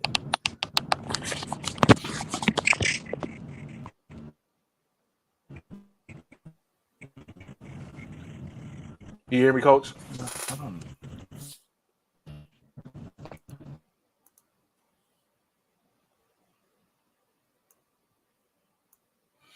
Of course, the Golden State Warriors, of course, they got the game tonight. They played Dallas on the 26th. Memphis on the they got Memphis on the 28th. Finish off the year. What's good, Coach Paris? What's good with you this morning, sir? Hey, it's been a heck of a morning out here. All of a sudden, we want to try to get busy, but here I am. Better late than never. How y'all doing today? That's what's up. That's what's up. Greatly appreciate you joining in. If y'all don't know, we have Coach Paris from Luke Air Force Base, winner of the annual Crawford Crawford Classic. Coach, how was that tournament, and what was the competition like? Yeah, it was a great tournament. We had Pac West teams out there. Competition is always good, especially when Camp Pendleton is involved. We had Miramar, which is a new base, new Marine base out there, so they're loaded as well, along with Nellis. Up and coming programs like Yuma. Navy is out there as well. The Navy's a lot of people haven't seen those guys yet because they sort of took a little hiatus after their old Coach Milt stepped away, but they're back in the Navy. You know, a lot of guys down there on that 35th Street, 22nd Street, whatever the heck it is. But all I know is they always have a real good program with a whole lot of blue and yellow. So it's great competition. You know, Marines got, a couple all Marine guys there. You know, you got Beverly, probably the best player in the Marines right now. Big 6'8" left-hand guy, gave everybody a hard time in all armed forces. And you got Chris Harris, the OG, 37 years old, and still plays like he's about 27. So, it was very good. Yes, indeed. So in that tournament, like you said, chock full of a lot of different teams in which of course, some you faced before, some coming back, and you seeing them. What was the vibe there? Was it, of course, it'd be a new tournament? I know Coach Anderson was saying hosted it, they put it on. What was the type of vibe? Was it like anything y'all had seen before? Was it a little lackluster that probably put your team in a disadvantage, or was everyone just off and ready to go from the get go? Everybody was off and ready to go. It was a new tournament. Chris Crawford is a legendary Marine coach. He was coaching Camp Pendleton back when I was on my last leg at Edwards. So I told him, like, Coach, I remember watching you on the sideline. So we were excited because on the West Coast, we don't get a lot of tournaments. Most of the tournaments are, from Texas onto the East Coast. So, those guys get a whole lot more tournaments than we do. So we were excited to be there. Camp Pendleton is it's a nice place to go. That part of the country is very nice. Definitely not like you're going to Fort Irwin. Yeah, I said that, Coach Rich, and I hope you're listening. So it was good, and we were excited to get there. All the teams were ready to go. Dave put on a good tournament. It was spaced out nicely, so you never had more than 2 games in one day. The championship game, since it was they have 2 gyms. They had it set up where both teams played, all 4 teams played at the same time. So there was no advantage going into the last game as far as rest. So it was very well put together. T-shirts was nice. Those T-shirts are really important. Believe it or not, it's like you got to get a nice T-shirt when you go to a tournament, right? So you got to have it. So it was well done, and we enjoyed it. So I was just talking to Coach Wayne before he dropped off and talking about the Lakers because we're both Laker fans. But however, you're a Chicago fan. What is your mindset on 2 things I'll get off top? Well, there's a couple of things, I guess, when you talk about Chicago. But 2 things that come to mind for me initially is, 1, what do you think about the acquisition of Patrick Beverley? And 2, what do you think now that you know and see about the acquisition of Lonzo Ball, who has not played for y'all almost in 2 years? Okay, we're going to start with I'm going to go backwards, go to Lonzo Ball first. Okay. I think that the Pelicans sold us a bill of goods. I think that they somehow they knew this.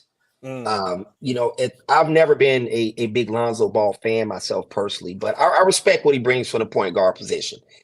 Great passer of the ball, big, can defend, and he really put in a lot of time to improve his shot. He really did. So I'll give him props for that.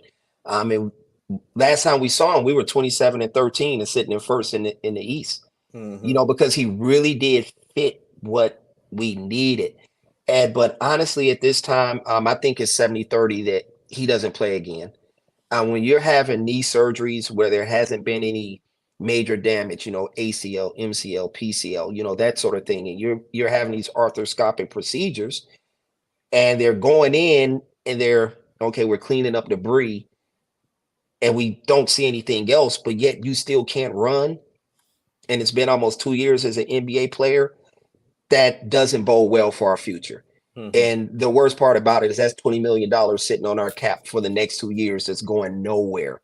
And, even a real good team, you can't afford to take $20 million off of your cap and to have it sitting there. We aren't a good team. Pat Bev brings nothing but attitude. I'm not a big Pat Bev guy as much as I love defense and intensity. I think he's more of a character than anything. But we do need leadership on that team. We do need some type of toughness. Because Zach LaVine, DeMar DeRozan, God bless those guys, but neither one of those guys are really a leader. Vucevic, he's not a leader either. Is Pat Bev the best leader in the world? No, but at least we have somebody now that in the locker room might actually stand up. Yeah. They might stand up and say something. That's always something I've questioned with the Bulls as far as is there anybody that stands up in the middle of the locker room or during halftime and say, hey, enough of this BS. Hey, you do this, and I'm going to do this, and let's go out here and win these games, because we've lost to some teams, and, we can't look down our nose at anybody, but, we've lost to OKC twice. We've lost to the Orlando Magic twice. Yeah. We lose games that we really shouldn't lose, and that's just a lack of focus and just a lack of toughness, in my opinion. So hopefully he brings some of that, but I'm not expecting much. Hopefully we can weasel into the play-in, and then, we'll go quiet in the night. It's been a bad year. I don't even really want to talk about those cats. Yeah, that's what that's the same thing. So that's what Beverly said. He's like, he's going to be there to do exactly that. He's like, he will. I mean, one of the things he said, he wants to beat LA. That's what he said. His goal is to beat LA, the 2 games which y'all have left on the season still. But he's like, his thing is going to get on Zach, and he's like, and that his idea is Zach destroy everything in the path. He's like, he's like, him and DeMar are good. And then he said he has a pick and pot 5 in Vucevic. So he's like, they should be good. I guess he's asserting that he's going to be the starting one. I guess so. Okay. Okay. So I guess he expects to be in there with the first unit. Which, I mean, that's Patrick Beverly. You got to give that to him. So down in your area, what is the temperature with KD being in the building? Do you think that's going to be that's going to yield expectations right off the bat, or is it going to be a next year thing? All KD did was make it a whole lot harder for me to get Suns tickets. So thank you, KD. It's already, a tough ticket. This cat gonna make it almost doggone impossible. But yeah, they're talking championship out here. They really think that this is the missing piece, and that this is gonna put them over the top starting like now. Chris Paul is almost as old as me, so not a lot of tread left on that tire. You got Devin Booker, you have Ayton, and even though they traded away, some pretty nice pieces, they traded away Bridges, they traded away Cam Johnson, you finally got rid of the Crowder. Jay Crowder. We ended that saga. There's still some guys there like Okeke and guys like that who now Shamet just get to step up and play bigger roles. So that's one of those teams out west that I'm looking at that doesn't have any excuses going into the postseason as far as getting it done. So yes, the time to win is now. So you think that actually with them, I mean, of course we know their starting 5 is a monster, but you think they have enough to contend in the West with the rest of the supporting cast that's on the bench and coming off the bench, the Damian Lees, and all that? Yeah, because you know what? You're an NBA superstar, KD. People will argue with me and tell me that Devin Booker's an NBA superstar. Well, all right. And people will tell me Chris Paul is one of the greatest point guards to ever dribble the ball. Okay, that's enough. And you have Aiton. Now, one thing about the playoffs we do know that sort of can help teams at a time is those rotations get a little bit tighter. So now we're dropping down to 8 man. We aren't playing 10, 11 like we're doing the regular season. So we got, basically pretty much our top 8 guys. So if you look at that team, their top, 7, 8 guys, yeah, you have to get out here and get it done. Nobody's going to feel sorry for no team with KD and Devin Booker at the top of it. Do they have as deep as a roster as, say, the Clippers? No, but it's still no excuses for those guys to not get it done. Coach Kyle said Jock Landale is a low-key solid rotational player as well. Yeah, he's not bad. Not bad at all. So, moving as we jump around back and forth, brown ball, professional, NBA, military basketball. So you say there's not really enough tournament or a large amount of tournaments on the West Coast in which y'all have to basically use conference play as well as which puts you off against the same teams, which doesn't necessarily bad because you said it's competition, but it's not like the other teams. How does that put you in position to be, I guess, to be formidable against the teams like when it comes to nationals? Because ideally, I'm very sure y'all going to probably get an invite to nationals. How does that prepare you for that, or how do you prepare, or even what was the expectation in the West when it comes down to that when you're not really playing those teams out east? You really can't prepare for nationals. All I'm going to say is this: nationals is different. It's a different format. There's a couple different formats of military basketball out there. There's a format that's sort of a more of a pure roster, right? And then you have a format of, hey, let's just get it on. We can bring guys in from different bases, and that's sort of what's been the format of nationals. So we go down to nationals, and my guys just like to go down there and compete, But I'll just bring my Luke guys, and we'll go down there and get it on.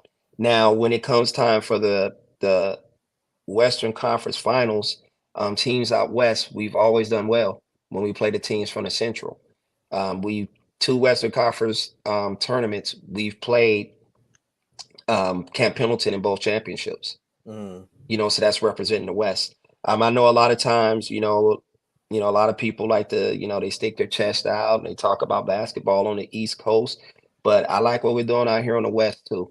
And our record, along with Camp Pendleton, sort of speaks for itself. When it's time to throw the ball up, we'll be ready. We will be ready, and I feel like we can compete. With anybody out there, playing under the format that we use. Now, when we get into different things where you can combine teams and combine bases, and that's okay if that's the format, then more power to you. You're playing within the rules, then go right on ahead. Not my view of military basketball, but it's okay to have different formats too. I guess that's what's good about life is we have variety, right? And you have your choice, right? Yes. So correct. With that being said, I think we'll be ready. And I know my guys love going to nationals. It's a good tournament. Everybody's down there. They usually have a DJ in the corner. They had a food truck. It's San Antonio. It's a nice city. I think Mike Richardson owes everybody some T-shirts because I feel like one year we didn't get T-shirts. So I'm still upset about that. So I hope he hears this because I feel like every team should get. Well, I'm trying to get him 2 on T-shirts. I'm actually trying to team. get him on tomorrow. So Tell him I said every team should get 2 sets of T-shirts this year. Because Coach Cal said they have like a 10-year shelf life. He's like the T-shirts have like a 10-year shelf life, so you should be able to have the T-shirt. So I'm going to do Coach Richardson, hey, they said the T-shirts is where it's at. We understand trophies, what I'm saying? That's what right. I'm saying. That's cool, the rings, but we want our T-shirts. But yeah, we'll go down there and we'll have some fun, man. Compete, get to see different people. It's sort of like a mecca.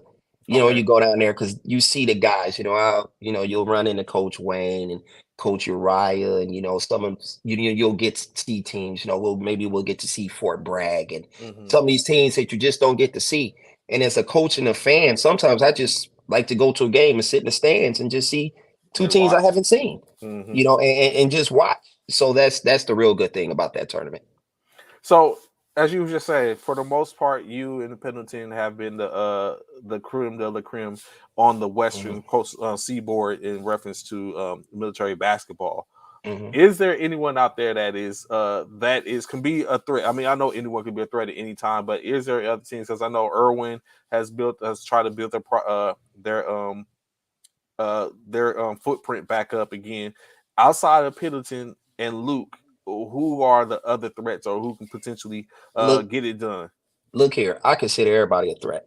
I Okay, think this team over here at Luke Air Force Base CDC Youth Center, I consider them a threat. That's just my mindset. I got It's you. basketball, and you go out there with the wrong mindset on any given day, you will get beat. Yuma's an up and coming team, right? We played Yuma in their place a couple weeks ago, and we only won by 3 points. Mm, We Fort Irwin, we beat them by one. And it took a last second play to get that done.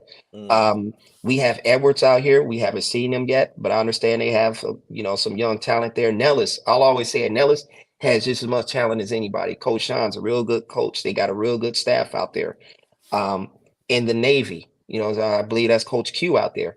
Um, they have a real good staff and they have a very good team. They beat us in overtime in our place earlier this year. mm-hmm, So I know from a fact that they can get it done, right? So those are teams there that nobody might not know about right now, but come Western Conference playoff time, trust me, nobody's gonna want to play Nellis. Nobody's gonna want to play the Navy, and Fort Irwin is gonna give you everything that you want as well. mm, There's some very good teams out here. Like say Yuma's, they have a couple of key players. That's Coach Swindell. He's building that program up. I know he said he has a couple of guys that's missing. Then we'll be back. By the time we get into the money making part of the year, so they'll be formidable. Edwards, I plan on Edwards being good. I know a couple of their players, so I know they'll be good.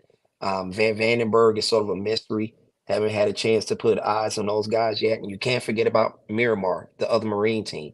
They got an all Marine shooting guard over there. They have a all Marine big man on that team. You got Coach Nate, um, Coach Mitch, who coaches, those guys coach the all Marine team, right? So you got a lot of brain power on that uh-huh, sideline as well. So everybody out there, I believe, everybody can be a threat.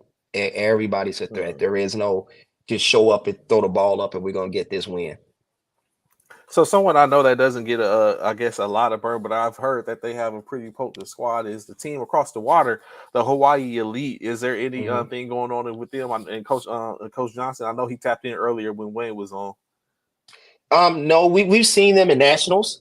Mm-hmm, Good team. They got a couple of real good guards. I wish I could remember the guy's name. All Army guy, built like a linebacker. He's pretty tough. mm, We don't see them often. Being in Hawaii, but when they come to the states, they usually augment their roster, and they're always a handful as well. There's a tournament going on in Hawaii. I know, we were invited, and I wish we could do it, but just financially, we just can't do it. If money was no option, believe me, you'll be we'd there. all be in Hawaii. Because when I mentioned it to my wife, oh, I'm coming. I'm like, you never come on trips, but now you want to make Hawaii, right? So believe me, if it wasn't for money, we would love to get out there. But Ray, he's a all Army coach, Mm-hmm, right? So he definitely knows what he's doing on the sideline. So yeah, Hawaii is a real good team. They're mm. a real good team. They got cool uniforms too. So yeah, Yeah, I see their uniform. I was yeah, like, yeah, okay. I was like, okay, I see you, Coach. yeah. They're As I pretty was cool. looking over. So for the most part, when you look at it and take a look back, so being a pioneer in this game or being up and coming, what is your state or how do you see military basketball as a whole right now? And it's a community. So what is your take on the community at this point? I think honestly, we have more teams playing now than I want to say ever, because there's guys that's been doing this longer than me. Mm-hmm. But I see so many different conferences. I see we need this tournament. We need These tournaments have men. been all over here. That's a constituent. I guess he's getting into the military basketball since he's been watching so he's out in Florida. So Okay. yeah. Yeah. I think military basketball on a whole as well, because you have the independent circuit, Mm-hmm. you have the NBA. The CMAC is a strong conference. Mm-hmm. And there's a Western Conference conference up there with McCord and a couple of teams up there. So Mm-hmm. overall, I think that as far as just the amount of teams we have is very good. Mm-hmm. If anything, I would change it would be funding.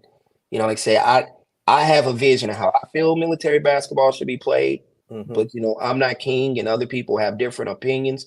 And once I said that's okay, variety, that way everybody can pick their lane and everybody can choose what lane they want to go in. And that should make everybody, I don't know if you ever make anybody completely happy, but long as you have a choice of, hey, I want to do this or I want to go that way, then you can take your program that way. And best of luck to you, whichever way you choose to do it. So basically, it sounds like a situation where everyone could get together to make a better product and stuff like that. I know as I sit back and look at it, I see a lot going on, good and good. I ain't gonna say necessarily say bad, but there's a lot going on for the most part, and which it seems like there's every once in a while there's a connection where people try to get in and get together. Coach Cal said definitely we only had a regular season and a postseason tournament back my CMAC days. Nationals was always viewed as, and if we have the money thing because it was unknown to us, it has grown over the years. And everyone wants to see growth. Everyone wants to see growth and understand and see growth. And sometimes it's just one of those situations where I guess people have to get together and for the betterment of the situation, sometimes put passes in the past and just work together. But Right. And hopefully, saying it starts to get better over time and stuff like that. As I sit and watch and try to get engaged, I want to try to go down there to check out the scenery and nationals and stuff like that, to be down there and tap in. So, but definitely, as I said up and like I followed the Military Basketball Association for a couple of years before even really being involved and talking to people. And then since then, of course, finding about the nationals and all that type of stuff. Like when I was in the military, I was in I played basketball, but I ain't played basketball like that. I was more of a Right. flat. I played more flag football than anything. It's just I happened to go in and play basketball. And so now, and then I think that's what Leslie was basically saying. Had he been knowing about that when he was playing, then he feel like he would have been the dude. Maybe so, I don't know, but it's definitely one of those things. Like you said, is the funding. I hear about it all the time. In which actually I got tasked with. I had to write a op order for Fort Pope in reference to varsity sports, in which of course one of them being basketball. So I hear it all the time in reference to basketball, and I'm supposed to go out and find out a couple of different ways and see what other installations are doing. And I've called a good amount of installations, in which a lot of them was like. One of them came on and told me like, we don't do it. We just don't do it. Two of them had told me, but one was pretty adamant. It's like they wrote a whole MOI. I seen they sent me the paperwork and showed me what it was they wrote, and it was like a whole breakdown of why it wouldn't work or why it's not best. So it just depends on what people are willing to do and what they're looking at. In which, of course, me being Army, I have to only go by what the Army is doing. Of course, I know the Air Force in certain areas are a little more forthcoming than most installations. And it's definitely, I see, like you said, definitely funding is a problem. And I seen where it went and how it got turned upside down. And it's definitely, I think that is one of the bigger issues. That's sad. Fort Polk, that's my guy down there, Coach Africa down there. Yeah. Well, he's deployed Um, right now. So it's Claiborne. Deontay Claiborne. Mm-hmm. That's another one of my guys. I like Deontay. But it's sad for me to hear that because every airman, soldier, Marine, seaman, they all should have the ability to play varsity basketball. And I don't like it, leadership point of view. We talk about, mental health and we talk about resiliency and we talk about these things across all branches. But when it comes to something like basketball, for something, they'll make a reason of why we can't have it, which is wrong because that's an outlet. When I was a young airman in Barksdale, that's the only thing that kept me in the military, is I got to go hoop. If you talk to guys like Ollie Bradley, being able to play all Air Force basketball kept him in the military. And I don't think the leaders at B understand what an outlet it is for so many of us across so many branches. I don't just say this as an Air Force guy because, I know guys from every branch and it means something to us.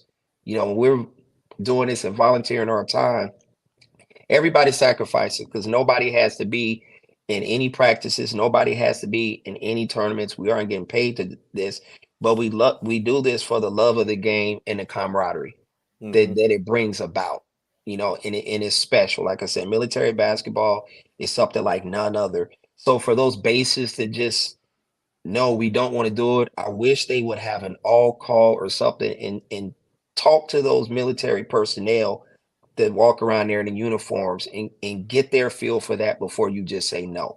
You check the temperature of your base. You put it out there, nobody wants to participate. Okay, that's one thing. But just to shut it down, I just feel like that's just wrong. It's just flat out wrong.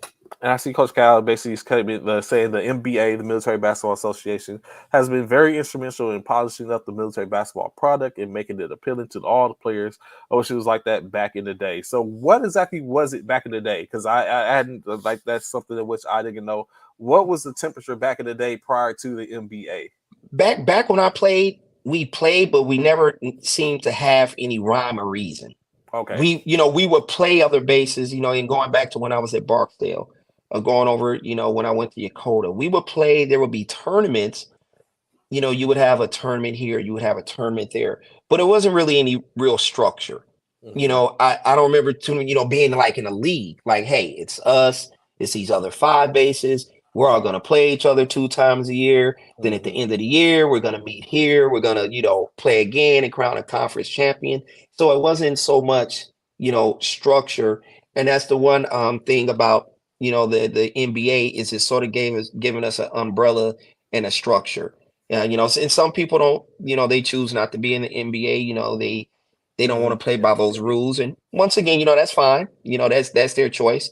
And I understand other conferences, the CMAC, that's a strong conference. They're doing their own thing. And as far as the independent teams, I don't know if they're going to view nationals as sort of like, their indices a big tournament, or maybe they're going to set something up, for all the independent teams, which that would be a great idea for those guys as well. But they seem to be more of on a tournament schedule right now. Seems like what most of the independent teams are doing. So it's more organized now than it has been, and I think it'll only get better. Honestly, I really do. And of course, like you said, it's going to be I think it's going to come down to, of course, some people getting together, or like you said, it might have to be the independents have to get together, and then who's left of the other ones, because of course you've seen a lot of independents that broke off from associations and decided to do their own thing from the year or whatever case like that.